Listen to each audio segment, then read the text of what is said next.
four Ps are still exactly the same as the talk that I did. So the first step when we do influencer marketing is making sure that we find influencers that have the same values and beliefs as the brand. If they don't match up, you can't sit together. So it's exactly the same thing. We try to find people who have the same purpose and mission and put them together. The second one is find people that are relevant, which are the influencers. Try and find people who match your values, but also have an audience that you want to influence. Otherwise, there's no point. If you're selling a garden product and your person is a motorcyclist, it's not going to work. So make sure those things match up. Passions, they have to align. Third one, and the last one is get them at a physical event. So with our influencers, it's not just digital. Most of them will have an ambassador role where they might go to events and talk about them. They might, create video content with us. The packages are usually kind of holistic and maybe over a long period of time. We never do one-off. It's about building a long-term relationship with that influencer. Yeah, do you know what the funny thing is? I've been meaning to get on TikTok for ages, but I've just seen it out there. I haven't gotten it yet. I come from a music background as well. So I grew up in the music industry. I was a performer, an artist, and then I went into marketing. So I'm gonna go download it in a minute, I promise you. You'll see me on TikTok. But it's something that I've been looking at, and actually we used a few of the influencers on TikTok in one of our campaigns for a headphone brand because it was relevant. They were music and speakers. And it worked really well because actually they were still building their audiences, and TikTok was kind of an untapped landscape. They were never as, as big as Instagram influencers because a lot of the influencers on Instagram or YouTube are now charging a lot of money for the partnerships, whereas the TikTok guys are fresh, they're younger, they were kind of hungry.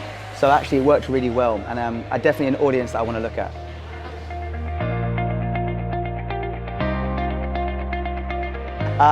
I would love to come out here more. I was just saying that I've actually just left my agency in January. So for 7 years, I've been working there, and we sold it a couple of years ago. So we decided to, me and my business partner, to exit when we can. And we're actually going to disrupt the insurance market next. So we're building our own product, our own application for Gen Z and millennial kind of contents insurance. So all the things you love on your phone, easy to kind of use. You've got all your policies there. You can see all your products that you've actually got. So we're actually going into that space. For the first time, we're going to be raising some money. But what I would love is to come over to India with that product and launch that over here. I think it's an amazing market. It's the first time I've been here, and being half Indian. My mum's from West Indian, but I've never been here, and my great-grandparents are from India, so it's been really interesting to kind of see the culture.